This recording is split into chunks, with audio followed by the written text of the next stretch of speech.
What would you do if your hardened exterior kept you from truly connecting, only to be changed by the innocence of a child? In this heartfelt story, Dr. Philip Grayson, a once cold and distant surgeon, faces a life-altering challenge when he mistreats a young girl in his hospital who turns out to be the daughter of the hospital's CEO. When the truth is revealed, Dr. Grayson is forced to confront his past and reevaluate his values. As he embarks on a journey of redemption, the same little girl whose heart he saves ends up teaching him how to heal his own. This powerful tale reminds us of the importance of compassion, the courage to change, and the transformative power of second chances. Subscribe to Mr. Denzel Stories for more impactful narratives like this. Don't forget to like, comment, and share. In the brightly lit operating room, Dr. Philip Grayson's steady hands moved with precise confidence as he performed a delicate heart procedure. The rhythmic beeping of monitors filled the tense silence, broken only by his sharp criticisms directed at the young surgical intern beside him. "For heaven's sake, Thompson, hold that retractor properly," Dr. Grayson snapped, his cold blue eyes narrowing behind his surgical mask. "This is a human heart, not a high school science project." The intern's hands trembled slightly as she adjusted her grip. Sweat beaded on her forehead under the harsh operating room lights. The other surgical staff exchanged knowing glances. They had all been on the receiving end of Dr. Grayson's harsh words before. "I'm sorry, Dr. Grayson," she mumbled, trying to steady her hands. "Sorry doesn't save lives," he replied curtly, his fingers moving with machine-like precision as he completed the final sutures. Perfect technique saves lives. Excellence saves lives. Mediocrity kills. Despite his cruel demeanor, there was no denying his skill. Within minutes, he had successfully repaired the patient's damaged heart valve, a procedure few surgeons would dare to attempt. "Patient stable," a nurse announced, her voice carrying a hint of relief. Dr. Grayson stripped off his surgical gloves with a snap. "Close him up," he ordered curtly, not bothering to acknowledge the successful outcome or thank his team as he strode out of the operating room. The intern's shoulders slumped, and the atmosphere in the room lightened noticeably. Later that morning, Dr. Grayson walked through the hospital's immaculate corridors, his white coat crisp and spotless, his posture rigid. Children waved from their rooms, but he kept his eyes forward, ignoring their friendly gestures. Nurses and orderlies stepped aside as he passed. Their cheerful greetings met with stony silence.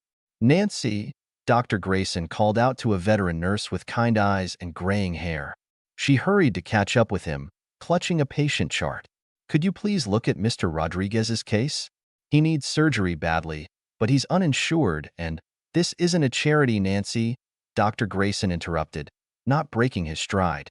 "Send him to County General. We're not in the business of free healthcare." Nancy's face fell, but before she could respond, a commotion near the hospital entrance caught everyone's attention. A group of administrators and board members had gathered, their excited whispers filling the air. Benjamin Blackwell stepped through the automatic doors, his expensive suit a stark contrast to his humble demeanor. Despite being one of the city's wealthiest businessmen, he carried himself with quiet dignity, smiling warmly at everyone he passed. "That's our new CEO," one nurse whispered to another. "I heard he's worth millions." "Billions," another corrected. "But look how normal he seems." Benjamin shook hands with the board members, his genuine smile reaching his eyes. "Thank you all for the warm welcome," he said, his voice gentle yet commanding. "I look forward to working with each of you to make this hospital even better." His eyes lit up as he spotted someone behind the crowd. "There's my girl." A small figure appeared in the doorway. Ashley Blackwell, with her bright eyes and sweet smile, immediately drew the attention of everyone nearby. Benjamin's entire demeanor softened as he looked at his daughter, and even the most hardened staff members couldn't help but smile at their touching reunion. Dr. Grayson observed the scene from a distance, his face unreadable as he watched the hospital's new CEO embrace his daughter. Without a word, he turned and walked away, leaving the warmth of the moment behind him. Finally, with a huff, Emily approached Angela's table. Her arms were crossed, and her tone dripped with impatience. "What now?" she asked sharply. Angela straightened in her chair, meeting Emily's gaze directly. I would like to know why it has taken nearly an hour for my entree, when tables that arrived long after me have already been served, she said calmly. Emily let out a sharp, dismissive laugh, loud enough to draw glances from nearby diners. Maybe they don't make a fuss about every little thing, she retorted. Angela's voice remained steady, though her chest tightened. Asking for basic service is not making a fuss, she replied. Emily's smirk widened. You people always want to act like the world owes you something, she muttered, her tone low but pointed. Angela froze, her composure nearly slipping. Excuse me? You heard me, Emily replied, her voice conspiratorial now. Some of us work hard for what we have. Others just expect it handed to them. Angela felt the heat rise in her cheeks, but refused to let Emily see her flinch. I came here to enjoy a meal, not to be judged by someone who cannot even do their job properly, she said firmly. Emily scoffed. Right, because it's my fault you're unhappy with everything, she said dismissively. Angela inhaled deeply, holding her composure like a tightly wound string. I would like to speak to the manager, she said, her tone cool and even. Emily's laugh was openly mocking this time. Of course you would. Let me guess, you're going to make this some big issue? People like you are always so quick to call for help when things don't go your way. Angela's jaw tightened. And what exactly do you mean by people like me? Emily tilted her head, her smirk widening. You know exactly what I mean. Always complaining, always playing the victim. Honestly, if you don't like it here, maybe you should go somewhere that's more your speed. Angela's hands tightened around the napkin in her lap. My speed, she repeated, her voice low and steady.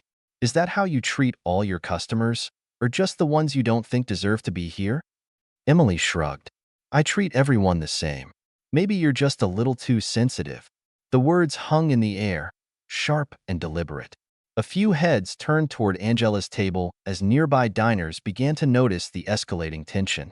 Angela glanced around, feeling the weight of their stares but refusing to let the moment intimidate her. Let me be clear, Angela said, her tone measured but icy. Your behavior tonight has been unprofessional, disrespectful, and blatantly discriminatory, and it will not be ignored. Emily rolled her eyes. Oh, give me a break. It's not like I did anything wrong. You're just blowing this out of proportion because you're looking for something to be mad about. Angela stood slightly in her chair, her voice rising just enough to command attention without shouting. I have been patient and polite, but you have gone out of your way to insult me, delay my service, and treat me like I don't belong here. If you think I'm going to sit back and accept that, you're mistaken. Emily's confidence faltered slightly as the room grew quieter. However, instead of backing down, she doubled down. Oh, sure, make me the bad guy. That's what you people do best, right? Blame everyone else for your problems. Angela opened her mouth to respond, but a sharp voice cut through the air before she could speak. What's going on here? Angela turned her head, and her heart lifted slightly as she saw her son, Chris, standing a few feet away. His sharp gaze was fixed on Emily, his expression unreadable but tinged with quiet intensity. His presence commanded immediate attention, and the tension in the room seemed to shift as diners turned their focus to him. Emily spun around, her face paling slightly as she realized who had spoken. Nothing, she stammered. Just a misunderstanding. Chris's eyes flicked to Angela, who gave him a calm but pointed look, then back to Emily. I'd like to hear it from the customer, he said, his voice firm and steady. Angela sat back in her chair, a small wave of relief washing over her. It seems the waitress forgot to put in my order, then decided to compensate for her mistake by making it personal, she said evenly. Chris's jaw tightened, and he turned back to Emily, who now looked visibly uncomfortable. We'll handle this in my office. Now. Chris gestured firmly for Emily to follow him. His tone left no room for argument. Angela stood and followed silently, her calm demeanor a sharp contrast to Emily's stiff, defensive posture. As the office doors shut behind them, the hum of the dining room resumed, whispers rippling through the space as diners speculated about the unfolding drama. Dr. Grayson glanced at the chart, his expression thoughtful. Eli's vitals are stable for now, but his condition requires careful monitoring. We'll do everything we can. Grace exhaled, relief washing over her tired face. Thank you, doctor. He's been so brave through all of this. Dr. Grayson's eyes flicked to the boy's face, peaceful in sleep. He hesitated, then said, "You've been brave too. It cannot be easy balancing work and being here for him." Grace smiled faintly, though her exhaustion was evident. A parent does whatever it takes. He's my world. If I have to work 3 jobs to keep him safe, then that's what I'll do. Her words stirred something in Dr. Grayson, a faint echo of conversations from years ago with someone he had long pushed out of his thoughts. He cleared his throat, uncomfortable with the emotions rising within him. "If you need anything, let the staff know. We'll do our best to support you." Grace nodded, gratitude shining in her eyes. "Thank you. It means a lot." As Dr. Grayson left the room, he couldn't shake the image of Grace's weary but determined face. The sight of her worn hands and the sacrifices she made for her son stayed with him as he walked through the brightly colored hallways of the pediatric wing. For the first time, he began to wonder if there was more to healing than the precision of a scalpel. Later that day, Dr. Grayson found himself sitting at the nurse's station, reviewing patient files. His usual efficiency was slowed by a growing awareness of the lives behind the charts. As he flipped through Eli's records, he noticed the financial strain detailed in the notes: outstanding bills, insurance denials, and Grace's plea for a payment plan. "Doctor." He looked up to see Nurse Karen Mitchell standing beside him, her expression curious. "You've been staring at that file for a while. Is something wrong?" Dr. Grayson hesitated. "No, just thinking." Karen raised an eyebrow. "That's new," she teased gently, but her tone softened as she saw the conflicted look on his face. "You know, helping these families isn't just about what we do in here." She gestured around the wing. "Sometimes, it's about finding ways to ease their burdens outside of it." Dr. Grayson nodded slowly, her words resonating more than he cared to admit. As the day wore on, he continued his rounds with a quieter, more reflective demeanor. When he visited Sammy, the boy beamed and showed off his new toy car, describing imaginary races it had already won. In another room, Mia proudly hosted her tea party for a group of stuffed animals, waving at him with a big smile as he passed. Each interaction chipped away at the walls he had built around himself. That evening, Dr. Grayson lingered in the common area, watching the children play. Ashley sat with a group, reading aloud from a picture book as the kids hung on her every word. When her eyes met his, she didn't look away this time. Instead, she gave him a small, hesitant nod, an unspoken acknowledgement that he wasn't entirely beyond redemption. Dr. Grayson left the hospital that night feeling something he hadn't in years, a faint glimmer of hope. Dr. Grayson's focus was unwavering as he monitored Eli's vitals, his hands moving swiftly yet with a gentleness Grace hadn't seen before. He adjusted the foredrip and spoke to the boy in calm, reassuring tones. "You're doing great, Eli. Just hang in there a little longer." Grace watched, her hands clasped tightly together. "Is he going to be okay, doctor?" Dr. Grayson turned to her, his voice steady but kind. "We've got this under control. His fever is high, but we're managing it. He's a strong kid, and we're not giving up on him." Grace nodded, tears glistening in her eyes. "Thank you. I don't know what we'd do without you." The words struck something deep within Dr. Grayson. He had heard gratitude before, but tonight, standing in that room, it felt different. It felt earned, not through skill alone, but through compassion.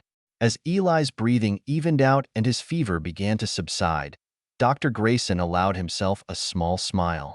Grace placed a hand over her heart, her relief palpable.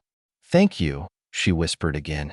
Dr. Grayson stayed for a few more minutes, ensuring Eli was stable before stepping out into the hallway. Nurse Karen was waiting for him, her expression a mixture of approval and curiosity. "You handled that well," she said. Dr. Grayson nodded, running a hand through his hair.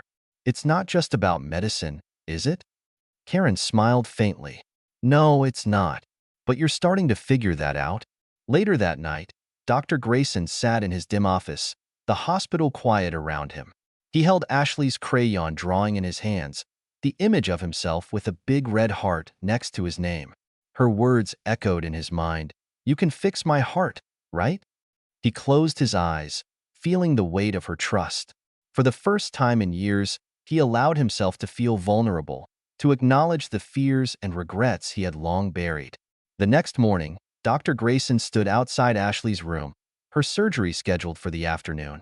Benjamin Blackwell approached him, his expression unreadable. "I need to know something," Benjamin said quietly. "Why should I trust you with this?" Dr. Grayson met his gaze, his voice steady. "Because I care about her. I've seen what she means to you, to this hospital, and to everyone around her. I won't let her down, Mr. Blackwell. I've made mistakes, but I'll do everything in my power to fix this." Benjamin studied him for a long moment before nodding. "For her sake, I hope you mean that." Ashley turned her head slowly toward the sound of the door opening. Her eyes widened slightly when she saw Dr. Grayson. Benjamin, seated beside her bed, straightened, his expression guarded but not hostile. Dr. Grayson approached cautiously, his usual confidence tempered with humility. "Good afternoon, Ashley," he said softly, his voice steady but carrying an uncharacteristic warmth. Ashley's small hand moved toward her chest again, her fingers resting lightly over the bandages. "Did you fix my heart?" she asked, her voice faint but filled with wonder. Dr. Grayson smiled faintly, nodding. "I did my very best, and it looks like your heart is going to be just fine." His words were simple, but they carried a depth of sincerity that Benjamin noticed. Ashley's lips curved into a weak smile. "Thank you," she whispered, her eyes shining with gratitude. Benjamin watched the interaction, his jaw tightening as he grappled with the emotions stirred by the sight of his daughter's fragile gratitude. "Dr. Grayson," Benjamin began, his tone formal but not as sharp as it had been in their previous encounters, "we owe you our thanks." Dr. Grayson met his gaze and inclined his head slightly. "I owe Ashley much more. She reminded me what being a doctor truly means." Ashley blinked up at him, her small face etched with curiosity. "What do you mean?" Dr. Grayson hesitated for a moment, then pulled a folded piece of paper from his coat pocket. It was Ashley's crayon drawing, carefully preserved. He unfolded it and held it up for her to see. "You made this for your hospital family, remember?" Ashley nodded slowly, her smile widening just a little. "Did you like it?" "I did," Dr. Grayson replied, his voice soft. "It reminded me that being a doctor isn't just about fixing hearts. It's about helping people feel cared for, even when they're scared." Benjamin's gaze softened slightly as he observed Dr. Grayson's unexpected candor. The surgeon seemed like a different man, less guarded, more genuine. Ashley's eyelids fluttered, her energy waning. Benjamin reached out to smooth her hair. "Rest now, sweetheart," he said gently. "You need to get your strength back." As Ashley drifted back to sleep, Dr. Grayson stepped back, nodding toward Benjamin. "If you need anything, let the nurses know. I'll check in on her again soon." Benjamin stood and walked Dr. Grayson to the door. Before the doctor could leave, Benjamin spoke, his voice low but firm. "I meant what I said before. My trust in you is thin, but you've shown me something I didn't expect. Thank you." Dr. Grayson looked Benjamin in the eye and gave a slight nod. "Your daughter deserves the best. I'm just glad I could give her that." As Dr. Grayson walked down the hallway, the weight on his shoulders felt lighter. He didn't know if he'd ever fully atone for his past mistakes, but for the first time in years, he felt like he was on the right path. Dr. Grayson watched as Benjamin and Ashley walked toward the exit, their silhouettes framed by the bright morning light streaming through the hospital's glass doors. For a moment, he stood still, his heart full of emotions he couldn't quite put into words. Ashley turned back just before stepping outside and gave him a small wave, her hand resting protectively over the wooden locket. Dr. Grayson lifted his hand in return, his usually stoic face softening with a genuine smile. The pediatric wing bustled with its usual energy, but Dr. Grayson found himself lingering near the playroom, observing the children laughing and playing. Nurse Karen Mitchell approached, her arms crossed with a playful smirk. "You know, you're going to ruin your reputation if you keep hanging around here smiling at people." Dr. Grayson chuckled softly, his voice carrying a warmth that hadn't been there before. "Maybe it's time I built a new reputation." Karen's expression softened, and she placed a hand on his shoulder. "You've come a long way, doctor." These kids, they've changed you. They have, Dr. Grayson admitted, his gaze fixed on a group of children building a block tower, and I didn't realize how much I needed to change. Later that afternoon, Dr. Grayson sat in his office, staring at his phone. The card Ashley had given him lay open on his desk. Her words, "You didn't just fix my heart. You showed me yours," staring back at him. Gathering his courage, he dialed the number he hadn't called in years. This time, the phone rang longer than before. "Hello?" A soft, cautious voice answered. Dr. Grayson's breath caught in his throat. "Sarah," he said, his voice trembling. "It's me. I've missed you." There was a long pause on the other end. "Dad?" Her voice cracked, filled with a mix of surprise and emotion. "Yes, sweetheart. It's me," he whispered. "I want to make things right, if you'll let me." Tears welled in his eyes as Sarah's voice broke through the line, filled with tentative hope. "I'd like that."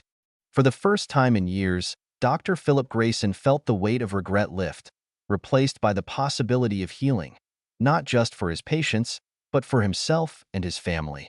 He leaned back in his chair, a small smile breaking through as sunlight streamed through his window. It was a new beginning, one he was finally ready to embrace. Dr. Grayson stepped into the playroom, a genuine smile spreading across his face as he took in the scene. Sammy and a group of children were huddled around a pile of colorful blocks, their laughter filling the room like music. "A castle, huh?" Dr. Grayson said, kneeling beside them. His white coat billowed slightly as he adjusted his position, making him look less like a doctor and more like a fellow builder. "Let me guess. I'm on moat duty?" Sammy giggled. "No, you're on dragon guard. We can't have dragons sneaking into the castle." "Ah, I see. An important job," Dr. Grayson said, picking up a toy dragon from the floor and giving it a playful growl. "Don't worry. I've had some experience with dragons lately. I'll make sure they stay in line." The children laughed as he joined their game, his presence so natural now that no one could imagine the cold, distant surgeon he had once been. Across the room, Nurse Karen Mitchell watched with a soft smile. "You know," she said, leaning against the doorway as Benjamin Blackwell appeared beside her, "if someone told me a year ago that Dr. Grayson would be here, building castles with the kids, I would have laughed." Benjamin crossed his arms, watching as Dr. Grayson helped Sammy stabilize a particularly wobbly tower. "People surprise you," he said quietly. "Sometimes they just need the right push." Karen nodded. "And the right people." Later that afternoon, Dr. Grayson returned to his office. On his desk, a small envelope awaited him. He recognized the handwriting immediately, Ashley's. Opening it carefully, he found a single sheet of paper with a new drawing. This one depicted a castle surrounded by children, each of them smiling and waving. In the center was a figure in a white coat with a glowing red heart on his chest. Beneath it, Ashley had written, "You'll always be our dragon guard. Love, Ashley." Dr. Grayson felt his chest tighten as he traced the crayon lines with his finger. He placed the drawing on his desk, next to the framed photo of his daughter Sarah and the letter she had written him, both symbols of the life he had almost lost and the life he had rediscovered. The day ended as the sun set over the city, casting golden light across the hospital's walls. Dr. Grayson walked through the corridors, pausing to check on his patients one last time. As he passed the mural in the pediatric wing, he reached out to touch the large red heart in its center, a reminder of how far he had come. Children waved at him as he passed, their faces glowing with affection. He returned their waves with a smile, feeling the weight of his transformation settle comfortably within him. For the first time in years, Dr. Philip Grayson wasn't just a surgeon. He was a healer, a father, and a man with a heart finally whole.